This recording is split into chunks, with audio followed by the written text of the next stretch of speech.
नहमदुहु व नसल्ली व नसल्लिमु अला रसूलिहिल करीम अम्मा बाद फ़अऊज़ु बिल्लाहि मिनश शैतानिर रजीम बिस्मिल्लाहिर रहमानिर रहीम वलनबलुवन्नकुम बिशैइन मिनल खौफ़ि वल जू'i व नक़्सिम मिनल अमवालि वल अनफ़ुसि वस्समराति व बश्शिरिस साबिरीन। आमन्तु बिल्लाहि सदक़ल्लाहु मौलानल अज़ीम व सदक़ रसूलुहुन नबियुल करीमुल अमीन। इन्नल्लाह व मलाइकतहु युसल्लूना अलन नबी या अय्युहल्लज़ीना आमनू सल्लु अलैहि व सल्लिमू तस्लीमा। अल्लाहुम्मा सल्लि अला सय्यिदिना मौलाना मुहम्मद व बारिक व सल्लिम अलैहि। दोस्तों, आज आपके सामने चंद लम्हात के लिए हाज़िरी है और मेरी ख्वाहिश है कि आज आपसे गुफ्तगू जनाब हज़रत सय्यिदना इब्राहीम अलैहिस्सलाम और जनाब आपके साहबज़ादे हज़रत सय्यिदना इस्माईल अलैहिस्सलाम और हज़रत अम्मा सायरा और जनाब हज़रत अम्मा हाजरा के हवाले से थोड़ी सी गुफ्तगू की जाए। अल्लाह तबारक व तआला हक़ गोई की तौफ़ीक़ अता फ़रमाए।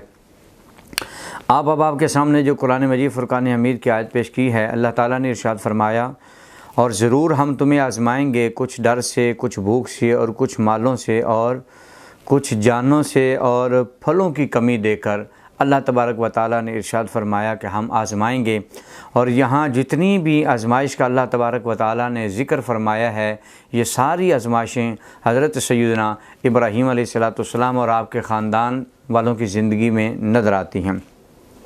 दोस्तों, याद रखें, जब हम अपने कादिर मुतलक की हमागीर नज़र को उसकी मालिक की दी हुई ज़िंदगी पर, उस मालिक के साथ जो हमारे ताल्लुक़ जुड़े हुए हैं और अपने मालिक व खालिक की बारगाह में जिन नेक हस्तियों ने, आला हस्तियों ने, प्यारियां हस्तियों ने अल्लाह तबारक व तआला की बारगाह में जो क़ुरबानियाँ दी हैं और जो इम्तिहानात दिए हैं, वो अल्लाह की नज़र में जो है उनको किस अंदाज़ से देखा गया। और मालिक ने जब उन्हें जो है इन इम्तिहानात से निकाला तो अल्लाह तबारक व तआला ने क्या इनाम व इकराम से नवाजा। याद रखें कि अगर हम गौर करें तो इस मैदान में, इम्तिहान के मैदान में हज़रत सय्यिदना आदम अलैहिस्सलाम भी खड़े नज़र आते हैं और कहीं आदम सानी यानी कि हज़रत नूह अलैहिस्सलाम आप भी इसी मैदान में खड़े नज़र आते हैं और कहीं हज़रत इब्राहीम अलैहिस्सलाम और आपके साहबज़ादे हज़रत इस्माईल अलैहिस्सलाम पर भी नज़र पड़ती है और कहीं हज़रत दाऊद अलैहिस्सलाम, कहीं हज़रत अय्यूब अलैहिस्सलाम, हज़रत याक़ूब अलैहिस्सलाम और कहीं हज़रत यूसुफ़ अलैहिस्सलाम भी इन इम्तिहानात की चक्की में पिसते हुए नज़र आते हैं। और हज़रत सय्यदना मूसा अलैहिस्सलाम, हज़रत सय्यदना ईसा अलैहिस्सलाम, तो ये सारे जो है अम्बिया अलैहिस्सलाम को अल्लाह तबारक व तआला मुश्किलात की चक्की से निकाल कर जो है फिर एक मकाम और मर्तबा और इज़्ज़तों का वो उस अंदाज़ से नवाजता है। तो ये एक अल्लाह तबारक व तआला का वतीरा रहा है कि वो जिनसे जितनी मोहब्बत करता है, जितना प्यार करता है, उतना ही उन्हें आज़माता है। उलाइकल्लज़ीना इम्तहनल्लाहु क़ुलूबहुम लित्तक़वा। अल्लाह ताला फरमाते हैं कि फिर हम उनके दिलों को इम्तिहान में डालते हैं, उनके दिलों को चेक करते हैं कि फिर जब चेक करते हैं तो फिर देखते हैं कि उसका क़ल्ब, उसकी कैफ़ियत क्या हैं और वो मालिक की बारगाह में तक़वे की किस बुनियाद पर खड़े हुए हैं। तो अल्लाह तबारक व तआला फिर जो है अपने प्यारों को आज़माता ज़रूर है। तो इन आज़माइश वालों में बहुत बड़ा नाम जद्दुल अंबिया हज़रत सय्यिदना इब्राहीम अलैहिस्सलाम का नाम है। और हज़रत सय्यिदना इब्राहीम अलैहिस्सलाम की विलादत के हवाले से अगर बात करें, हज़रत सय्यिदना इब्राहीम अलैहिस्सलाम की विलादत बासआदत जो है वो शहर बाबल में होती है। और ये ज़माना, ये दौर जो है नमरूद शैतान का, उस लईन और बदबख्त का ज़माना था। और ये बात तूफ़ान नूह अलैहिस्सलाम से जो है 1700-900 साल बाद और हज़रत सय्यिदना ईसा अलैहिस्सलाम से तकरीबन 2300 साल पहले की बात है। यानी कि हज़रत नूह अलैहिस्सलाम के बाद 1709 और हज़रत ईसा अलैहिस्सलाम से पहले जो है कितना 2300 साल पहले की बात है। इस वक्त सारी दुनिया पर नमरूद की बादशाही थी और वही खुदाई दावा करके बैठा था और वही जो है इसका हाकिम हुक्मरान पूरी दुनिया का बन के बैठा हुआ था। तो अल्लाह तबारक व तआला ने उस बदबख्त, उस लईन को जो है सफ़ा हस्ती से मिटाने के लिए अल्लाह तबारक व तआला ने अपने पैगम्बर जनाब हज़रत इब्राहीम अलैहिस्सलाम का इंतखाब किया। और उस वक्त जो है नमरूद को उसके नजूमियों ने, उसके हवारियों ने ये बता दिया। बादशाह ने जब एक ख्वाब देखा तो उसकी ख्वाब की ताबीर के लिए उसने नजूमियों को बुलवाया, अपने सारे हवारियों को इकट्ठा करके उसने अपने ख्वाब जो है उनके सामने बयान किया और कहा कि इसकी ताबीर क्या है। तो उसके नजूमियों ने ये बताया कि जनाब इसकी ताबीर ये है कि आपके इस जो है माहौल को और आपकी इस हुकूमत को ख़त्म करने के लिए एक बच्चा पैदा होने वाला है जो इस तेरी सारी सल्तनत को, तेरी जो है खुशहाली को, तेरी खुदाई को, सब को ख़त्म कर देगा। उस वक्त जो है जब ये बादशाह को, नमरूद को पता चला तो फिर उसने पूरे अपनी जो है सल्तनत के अंदर ऐलान करवा दिया कि कोई बच्चा भी पैदा ना हो, कोई बच्चा भी पैदा ना हो। हत्ता कि जो पैदा हुए कमो बेश 1 लाख से ज़्यादा बच्चों को उसने जो है कत्ल करवा दिया, उन्हें जो है ज़िबा करवा दिया। और वो ऐलान कर दिया कि आइंदा के बाद जो है इस मामले को, इसको जो है रोका जाए, ख़त्म किया जाए। और उसने अपनी पूरी कोशिश की, मगर अल्लाह तबारक व ताला जब जो है किसी को जो है कायनात में भेजना चाहता है तो पूरी दुनिया मिलकर भी ज़ोर लगा रहे तो उसे रोक सकता नहीं है, क्योंकि अल्लाह तबारक व ताला का कुरान बताता है लियक़दी अल्लाहु अमरन कान मफ़ऊला, कि अल्लाह ताला का जो फ़ैसला होता है अल्लाह तबारक व ताला अपना फ़ैसला करके ही रहता है। नूर हक इस्लाम है, इसको बुझा सकता है कौन, जिसका हामी हो खुदा उसको मिटा सकता है कौन, जिसका हामी हो खुदा उसको मिटा सकता है कौन। इतने बड़े इंतज़ामात के बावजूद हज़रत इब्राहीम अलैहिस्सलाम अपनी वालदा मोहतरमा के शिक में अक़दस में जलवागर हुए। नजूमियों ने, काहिनों ने नमरूद के साथ आकर बार बार जो है बात भी की, उसे ख़बर भी दी कि वो बच्चा हमल में आ गया हुआ है। ये सारे मामलात नमरूद के कहने के बावजूद कि ये मामलात जो है फिर भी अल्लाह की हिकमत के तहत चलते रहे। बल्कि हमने तो ये किताबों में पढ़ा है कि उस वक्त जो है जब हज़रत इब्राहीम अलैहिस्सलाम के दुनिया से में आने का वक्त हुआ तो नजूमियों ने जो है नमरूद को बताया तो उसने हर घर में औरतों को जो है अंदर कैद कर दिया, घरों से मर्दों को निकाल कर जो है उसने जंगल में भेज दिया और जो है अपनी फ़ौज की ड्यूटियां लगा दी कि लोगों के दरवाज़ों पर कि कोई मर्द अंदर ना आए और कोई औरत बाहर ना जाए। लेकिन अल्लाह तबारक व ताला की हिकमत और मालिक की मंशा और मर्ज़ी देखिए कि आपके वालिद मोहतरम जनाब हज़रत तारुख उसी नमरूद की फ़ौज के एक फ़र्द थे।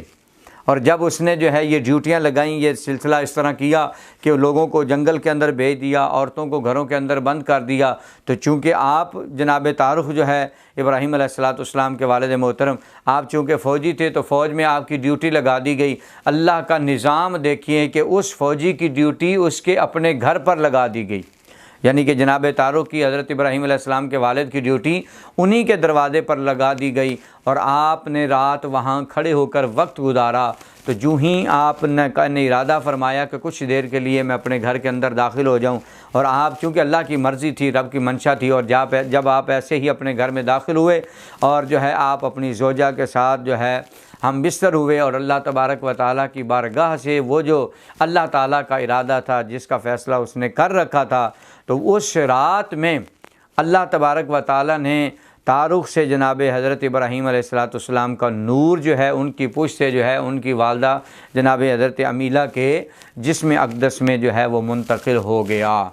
ये नूर इब्राहीम अलैहिस्सलाम जब जो है अपनी वालदा के जिस्म में मुंतकिल हुआ तो उसके हवारी, उसके फ़ौजी जो जंगल में डेरा लगा के सारे मर्दों को जंगल में लेकर बैठे थे, उन्होंने चीखें मारी, उन्होंने शोर मचाया, उन्होंने जो है इंतहा कर दी शोर मचाने की और कहा, नमरूद से कहा, बादशाह सलामत, आपने इतने इंतज़ामात किए, आपने इतना कुछ किया, लेकिन उसके बावजूद भी आज रात नजूमियों ने कहा हमारा इल्म बताता है कि इब्राहीम जो है वो बाप की पुष्ट से जो है माँ के रहम में मुंतकिल हो चुका है।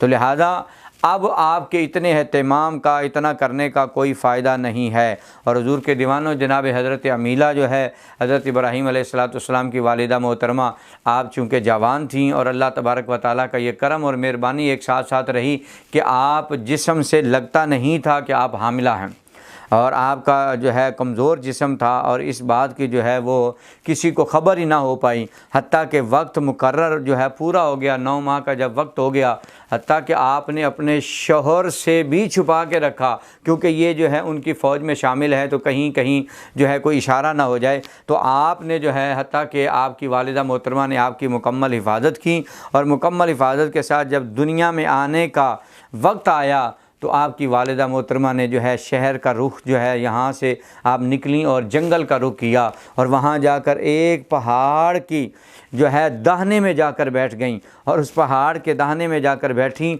और अल्लाह तबारक व तआला ने वहाँ उन्हें जनाब हज़रत इब्राहीम अलैहिस्सलाम का जैसा प्यारा बेटा अता फ़रमाया और उन्हें हज़रत इब्राहीम अलैहिस्सलाम को वहीं पर छोड़कर जो है कुछ देर उनके साथ वक्त गुजारा। शाम होते ही आप वापस अपने घर की तरफ लौट आईं और दिल में ख़्याल करती हैं कि पता नहीं सुबह जाऊंगी तो मेरे बेटे का क्या हाल होगा, वहाँ मामलात क्या होंगे। तो फिर किताबों में आता है कि एक दिन नहीं बल्कि 3 दिन गुजर गए। आप 3 दिन के बाद जो है अपने बेटे के पास जब गईं तो सोचते ये जा रही थी कि शायद मर चुका होगा, मामलात ख़त्म हो चुके होंगे, मैं जंगल में पहाड़ की ओर में छोड़ आई थी। लेकिन आप जब गईं तो अल्लाह तबारक व तआला का निज़ाम देखिए, मालिक ने कैसे हिफाजत की, मालिक ने कैसे इज़्ज़तें अता फ़रमाईं। अम्मा जान फरमाती हैं जब मैं अपने बेटे इब्राहीम के पास पहुंची तो मैंने देखा कि उसने अपना अंगूठा अपने मुंह में डाला हुआ है और जब मैंने गौर करके देखा तो अल्लाह तबारक व तआला की बारगाह से इनाम क्या मिला हुआ है कि उसी अंगूठे से जो है एक दूध की नहर जारी हुई है और एक शहद की नहर जारी हुई है। तो ये देखिए अल्लाह तबारक व तआला जब वो जो है किसी की हिफाजत फरमाना चाहता है तो अल्लाह तबारक व तआला कैसे करम फरमाता है। तो किताबों में आया कि कम से कम आप 7 साल की उम्र तक आप उस गार में रहे। कुछ ने कहा कि आप जो है 12 साल की उम्र तक उस गार में रहे, किसी ने कहा 16 साल, किसी ने 17 साल की उम्र बताई कि आप जो है गार में आपने वक्त गुजारा। फिर जो है बहरहाल वो चाहे आप 17 वाली रिवायत लगा लें, ज़्यादातर जो है किताबों में आया है वो 13 साल वाला है। तो आपने जितना वक्त भी गार में गुजारा तो एक दिन माँ से अर्ज़ की, माँ आती थी देखभाल करके चली जाती थी, बेटा जो है जवान हो रहा है। एक दिन अम्मा की बारगाह में इल्तिजा की कि अम्मा जान मुझे भी बाहर का माहौल दिखाएं, मैं भी बाहर का माहौल देखना चाहता हूँ कि दुनिया कैसी है, अल्लाह ताला ने ये जो रंगीन माहौल बनाए हैं मैं भी अपनी आंखों से देखना चाहता हूँ। हज़रत इब्राहीम अलैहिस्सलाम की वालिदा ने दामन पकड़ा, आपका हाथ पकड़ा और आपको गार से बाहर लाईं। जूँ ही गार से बाहर लाईं तो आपने देखा कि वहाँ बहुत ज़्यादा सब्ज़ा है, जानवर चल रहे हैं। तो आपने पहला अपनी माँ से सवाल किया, अम्मा जान बताइए तो सही इन्हें कौन पालता है, अल्लाह अकबर, इनका पालनहार कौन है। तो उस वक्त आपकी वालिदा ने सादा सा जवाब दिया, कहा कि इनके मालिक और ये चारा खाकर पल रहे हैं। तो फिर सवाल कर दिया, अम्मा ये बताओ कि हमें कौन पालता है, यानी कि माँ जी आपको कौन पालता है। तो उस वक्त माँ ने कहा कि भाई मुझे तुम्हारा बाप पालता है। आप फिर सवाल किया कि मेरे बाप को कौन पालता है। तो फरमाया कि भाई वो नमरूद की फ़ौज का एक सिपाही है, नमरूद से तनख्वाह लेता है, नमरूद हमें पालता है, उससे तनख्वाह लेते हैं तो वो हमारी जो है हमें पालते हैं। तो अब जो है जब इब्राहीम अलैहिस्सलाम ने एक अगला सवाल कर दिया कि वो कौन है, तो लोगों ने कहा कि वो खुदा है। अम्मा जान ने कहा, उसने खुदाई दावा किया वो खुदा। तो आपने फरमाया अम्मा ये तो बताएं कि नमरूद को कौन पालता है। तो जो ही आपने ये सवाल किया तो आपकी वालिदा मोहतरमा ने आपके जो है मुँह पे हाथ रख दिया और कहा बेटा अब दोबारा ऐसा ना बोलना। लेकिन हज़रत इब्राहीम अलैहिस्सलाम का जवाब यही था, अम्मा जान मैं यही तो दुनिया को बताने आया हूँ, ये बदबख्त नमरूद खुदा नहीं है, मेरा खुदा मेरा खालिक व मालिक मेरा परवरदिगार है जो सारों को पालता है और इस नमरूद को भी पालता है, वो रब मेरा खालिक हकीकी रब है। तो लिहाजा इब्राहीम अलैहिस्सलाम जब अपने माँ के साथ जो है घर आते हैं, आपका चचा आज़र, बाज़ किताबों वालों ने लिखने वालों ने कह दिया कि ये आज़र जो है ये हुज़ूर इब्राहीम का वालिद मोहतरम था। तो याद रखिए कि आज़र आपका वालिद नहीं था बल्कि जनाब हज़रत तारुख आपके वालिद मोहतरम थे और ये चचा आज़र था और इसका कारोबार बुत परस्ती का था, बल्कि इसने अपने घर में जो है बुत बनाता था। अगर हम सादे अंदाज में अपने माहौल के मुताबिक कहें तो समझ लें कि उसने अपने घर में बुतों की फैक्ट्री बना रखी थी।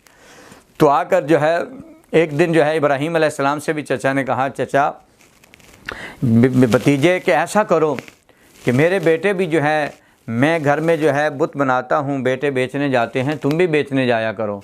हज़रत इब्राहीम अलैहिस्सलाम मुस्कुरा पे और आपने मुस्कुरा के फरमाया कि आप तैयारी करें, मैं भी बेचने जाऊँगा। तो आप को भी बुत दिए गए और आपके चचाजाद भाइयों को भी बुत दिए गए, आज़र ने अपने बच्चों को भी दिए। अब बुत उनके हाथों में है, वो भी बेचने जा रहे हैं, इब्राहीम अलैहिस्सलाम के हाथ में वो भी बेचने जा रहे हैं, लेकिन रंग अपना अपना है। उसका एक बेटा गली में निकल कर आवाज़ देता है कि मेरा बुत ख़रीद लो, ये दुआएं सुनता है, ये हवाएं चलाता है, ये तुम्हारी किस्मत को बदल देगा। दूसरे ने दूसरी गली में आवाज़ लगाता है कि मेरे बुत को ख़रीद लो, इसके अंदर ये क्वालिटी है, इसके अंदर ये क्वालिटी है, जिसके घर औलाद नहीं हो ये उसे औलाद देता है, जिसके पास खाने पीने का ना हो खाने पीने को देता है, ये जो है बारिश बरसाने वाला है। तो अपनी अपनी बोलियों में आवाज़ लगाई। तो हज़रत इब्राहीम अलैहिस्सलाम के पास भी बुत था। आपने उसको ज़मीन पे फेंका, उसके गले में रस्सी डाली और उसको गंदी नाली में घसीटते हुए आपने भी आवाज़ लगाई। आपने फरमाया भी लोगों मेरा भी बुत ख़रीद लो। कैसा बुत है? कहा सुनता भी नहीं है, कहा देखता भी नहीं है, कहा ये खुद खा पी नहीं सकता, तुम्हें कैसे खिलाएगा। फिर कहा कि ना ये बारिश बरसा सकता है, ना ये औलाद दे सकता है। अब उनका अंदाज़ और था, इनका अंदाज़ और था। लोगों ने एतराज़ किया, जाकर चचा को बताया कि आपका भतीजा जो है हमारे बुतों की तौहीन करता है।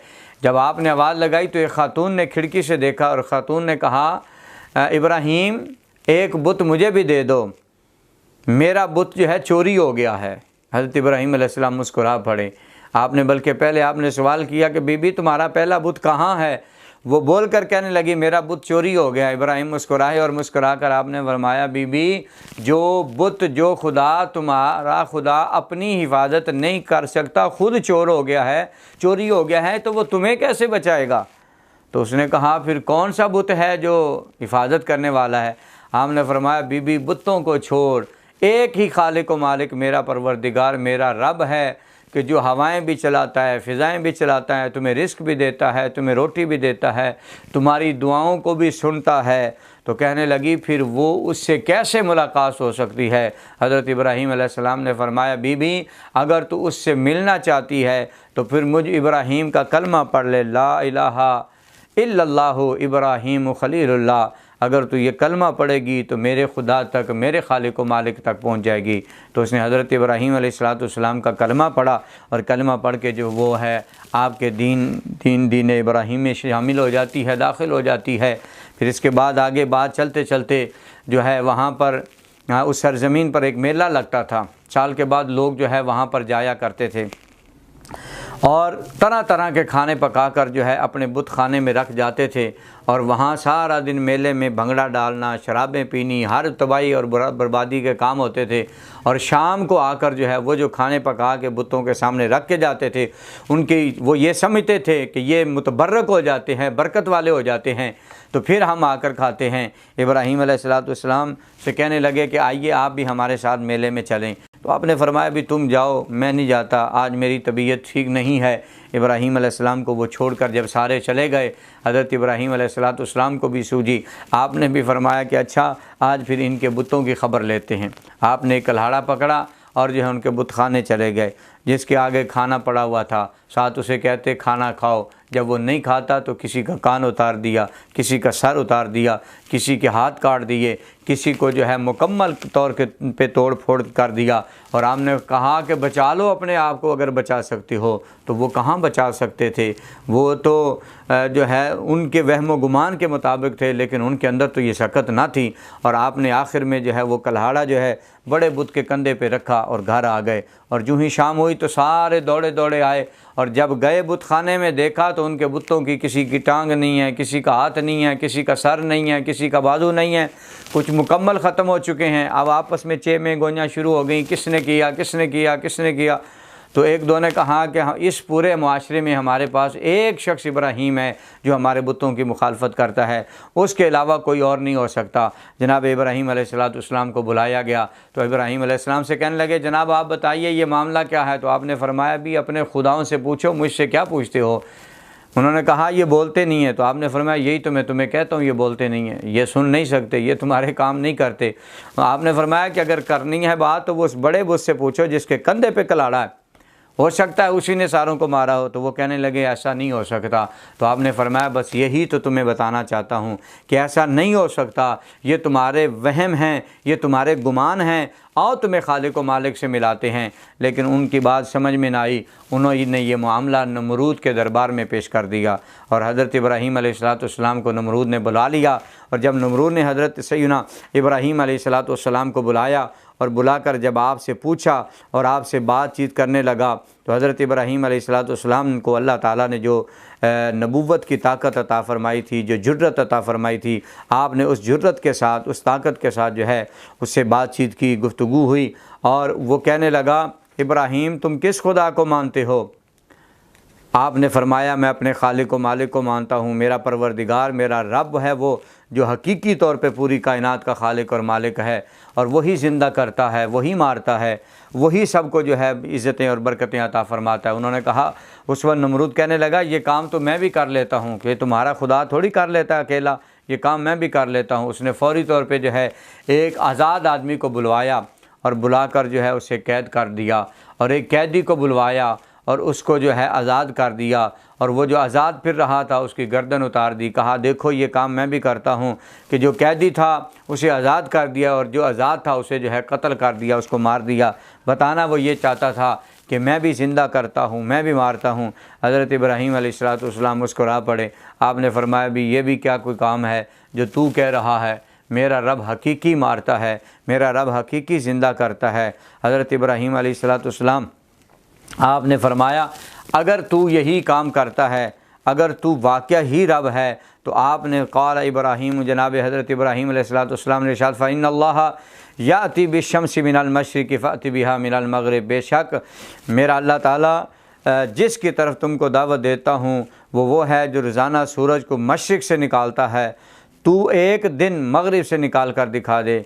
तो जैसे ही हज़रत इब्राहीम अलैहिस्सलाम की ज़ुबान से ये निकले लफ्ज़ फ़बुहितल्लज़ी कफ़र, तो वो काफिर जो है उसके होश उड़ गए। और यहाँ पर मुहद्दिसीन ने फरमाया है कि अगर ये नमरूद कह देता कि मशरिक़ से तो मैं निकालता हूँ, मग़रिब में मैं डुबोता हूँ, तुम्हारा रब जो है वो मग़रिब से निकाल कर दिखा दे और मशरिक़ में डुबो कर दिखा दे। आप फरमाते हैं, मुहद्दिसीन ने फरमाया कि अगर वो कह देता तो रब कायनात ने उसका पहले एहतमाम फरमा दिया था। अल्लाह तबारक व ताला ने पहले फ़रिश्तों की ड्यूटी लगा थी कि अगर नमरूद बदबख्त ये बात करे तो मेरे पैगम्बर की बात को झूठा नहीं होने देना।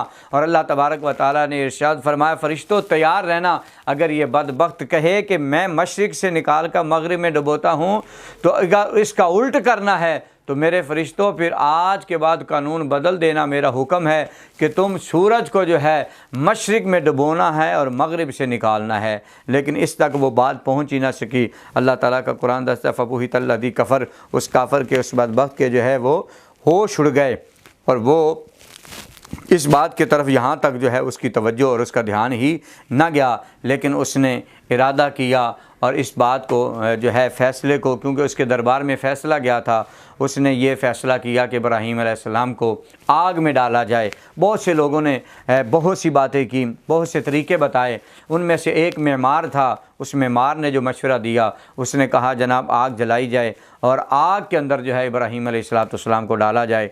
तो उसकी बात को जो है कबूल किया गया, उसके मशवरे को कबूल किया गया। तो फिर जो है लोग जो है 3 माह तक, या इससे भी कुछ लोगों ने ज़्यादा बताया, कि वो लकड़ियाँ जमा करते रहे और उन्होंने एक जो है कमरा तैयार किया जिसका तूल 30 गज था और अर्ज़ 20 गज था। और बहुत सी रिवायात में बहुत से फ़र्क के साथ भी है कि कई मील उसका जो है अर्ज़ था और कई मील उसका तूल था। बहरहाल एक रिवायत मैंने आपके सामने रख दी। और 7 दिन तक हर तरफ से आग सुलगाते रहे और एक अजीम बहुत बड़ी आग जलाई गई। उसमें हज़रत इब्राहीम अलैहिस्सलाम को वो डालना चाहते थे। हत्ता कि बदबख्ती उम्मत की ये थी कि वो लोग उस आग को जलाने के लिए जो है औरतें मन्नतें मान रही थी कि हमारे घर में अगर मेरे पास बेटा होगा या बेटी होगी तो मैं वो आग के अंदर लकड़ियाँ पेश करूँगी। और जहालत की इंतहा थी कि वो इस काम को नेकी समझकर, तकवा समझकर, अपने ईमान और अपने मज़हब में परहेज़गारी समझकर सवाब की नीयत से जो है वो आग को जलाने के लिए लकड़ियाँ इकट्ठी कर रहे थे। और फिर कई दिन आग जलती रही, हत्ता कि आग का ये आलम था इस कदर जो है वो तेज़ हो चुकी थी कि अगर उस जलती आग के ऊपर से अगर कोई परिंदा गुजरता है तो वो परिंदा जो है वो भुन कर जो है उसके अंदर गिर जाता है, चाहे कितनी भी बुलंदियों से वो गुजरता है।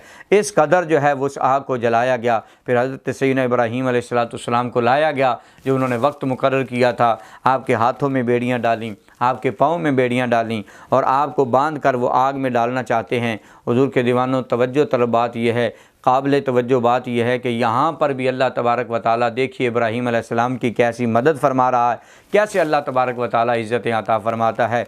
अब आग इतनी तेज़ थी कि उस आग में डालने के लिए ज़ाहिर करीब जाना पड़ता था, और आग इतनी तेज़ थी कि करीब वो जा सकते नहीं थे, अब करीब जा नहीं सकते। तो उस वक्त शैतान जो है वो इंसानी शक्ल में आकर जो है बहरूपिया बनकर इंसानी शक्ल में आया, क्योंकि वो दोज़ख को देखने वाला था, जन्नत का बासी था।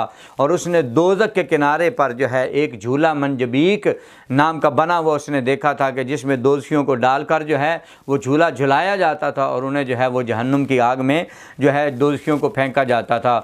उसने आकर जो है नमरूद को ये मशवरा दिया कि मैं तुम्हें तरीक़ा बताता हूँ कि इस तरह से जो है एक झूला तैयार करो और उसके अंदर इसको डालो और उसके अगले हिस्से को जो है वो रस्सी के साथ बांध देना, और जैसे ही तेज़ झूला झुलाओगे तो आगे वाली रस्सी को खींच दोगे तो इब्राहीम जो है आग के अंदर चला जाएगा। तो ये जो है शैतान सिफ्त इंसान ने ये मशवरा दिया, तो उसकी बात पे अमल किया गया और आग को बांध कर जो है मंजबीक में डाला गया। हुजूर के दीवानों, हवा का फरी जब इधर से इब्राहीम अलैहिस्सलाम को झूले में डालकर झुलाया जा रहा है, उस आग में फेंका जा रहा है, इतने वक्त में जनाबे जो है अल्लाह तबारक व तआला की बारगाह से छुट्टी लेकर एक फ़रिश्ता आग वाला आके अर्ज़ करता है, पानी वाला फ़रिश्ता आके अर्ज़ करता है कि अगर आप इजाज़त दें इब्राहीम, मैं अल्लाह से की बारगाह से इजाज़त लेकर आया हूँ तो मैं इस आग को ठंडा कर दूँ। तो आपने फरमाया कि नहीं, ये मेरा और मेरे रब का मामला है, तुम जा सकते हो। हवाएं चलाने वाला फ़रिश्ता आ गया, अगर आप कहें तो मैं हवा चला दूं और रुख जो है दुश्मन की तरफ कर दूं और ये आग के अंगारों में ये जो है जल कर राख हो जाएं। आपने फरमाया नहीं नहीं, मुझे तुम्हारी भी ज़रूरत नहीं है। जब आप फ़रिश्ते आते गए, हाज़िरियाँ लगवाते गए, आखिर में हज़रत जिब्रील अमीन आए और आपने भी आकर अर्ज़ किया, हुज़ूर मैं सारे नबियों के पास आने वाला हूँ, अल्लाह तबारक व तआला की बारगाह से इजाज़त लेकर आया हूँ और आपके पास इसलिए हाज़िर हुआ हूँ कि अगर मेरी कोई ज़रूरत हो तो मैं हाज़िर होता हूँ और आपका काम करता हूँ। तो हज़रत इब्राहीम अलैहिस्सलाम ने फरमाया, जिब्रील मेरा रब मुझे जानता है या नहीं जानता कि उसका खलील किस हाल में है? तो कहा मेरा रब तो जानता है। तो फरमाया कि जिब्रील फिर तुम भी जा सकते हो, मैं जानूँ और मेरा रब जाने।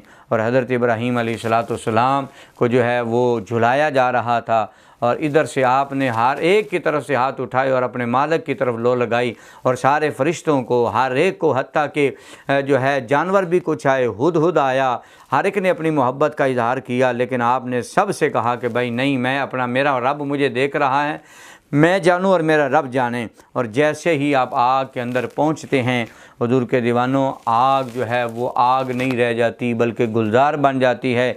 इधर से आप जो है आग के अंदर जाने वाले हैं, उधर से अब अल्लाह ने हुक्म दिया कि जन्नत से एक तख्त ले जाओ और उस आग के अंदर रख दो और उस तख्त में मेरे पैगम्बर को बिठा दो।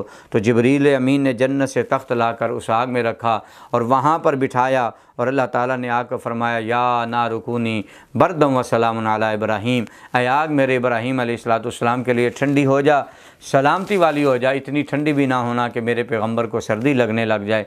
फरमाया बस मेरे पैगम्बर के लिए सलामती वाली बन जाओ। हज़रत इब्राहीम अलैहिस्सलाम के लिए वो आग सलामती वाली बन गई।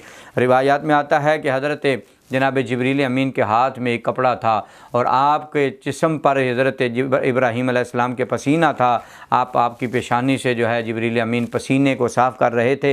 इब्राहीम अलैहिस्सलाम ने जब दाएं बाएं देखा और वो जो आग के अंगारे थे वो फूल बन चुका था, कोई गुलाब का था, कोई चंबेली का था और चारों तरफ जो है वो आग जो है वो नार गुलजार बन चुकी थी। और हज़रत इब्राहीम अलैहिस्सलाम वहाँ बैठे हैं और मोहब्बत और कैफियत का ये आलम है कि देखने वाले हैरान हो रहे हैं। नीचे से आपकी अम्मा जान ने देखा, हज़रत अमीला ने, और आवाज़ देकर कहा, बेटा मेरा दिल भी चाहता है मैं भी तुम्हारे पास आ जाऊं। तो कहा, अम्मा जान आप जो है ला इलाहा इल्लल्लाह इब्राहीम खलीलुल्लाह का नारा लगाती हैं, आप अंदर आ जाएं। आपकी वालिदा मोहतरम अम्मी आग में आपके पास चली जाती हैं और आखिर में चंद दिन गुजर जाने के बाद इब्राहीम अलैहिस्सलाम का वो नज़ारा वहीं पर दुनिया देख रही है। एक दिन फ़िरौन की बेटी ने कहा, नमरूद की बेटी ने कहा, अब्बा जान मैं अपने महल की छत से चढ़कर ज़रा देखूँ तो सही इब्राहीम ज़िंदा बचा भी है कि ख़त्म हो गया है, क्या जो है वो उन्होंने उसे ख़त्म तो नहीं कर दिया, मैं ज़रा देख के आऊँ। तो जैसे ही वो ख़ातून जो है बादशाह की बेटी जब अपने महल की छत पे चढ़ती है और उसने वहाँ से जब देखा तो इब्राहीम अलैहिस्सलाम वहाँ बैठे मुस्कुरा रहे हैं और आग जो है वो नार जो है वो गुलजार बन चुकी है। और उस वक्त उसने आवाज़ देकर कहा, इब्राहीम क्या तुम्हें आग ने छुआ नहीं, क्या तुम्हें आग ने जलाया नहीं? फरमाया मेरा खालिक, मेरा मालिक मुझे बचाने वाला है। तो जब उसने देखा तो फिर नमरूद की बेटी हैरान होकर कहती, इब्राहीम अगर मैं तुम्हारे पास आना चाहूँ तो आ सकती हो। तो आपने फरमाया मेरे पास आना है तो एक ही शर्त है, ला इलाहा इल्लल्लाह व इब्राहीम खलीलुल्लाह, तुम्हें जो है मेरा कलमा पढ़ना होगा और तुम आ सकती हो। उसने उसी वक्त इब्राहीम अलैहिस्सलाम का कलमा पढ़ा और उसने आग में छलांग लगाई, तो उसने भी कलमा पढ़ के इब्राहीम अलैहिस्सलाम के पास पहुंच गई।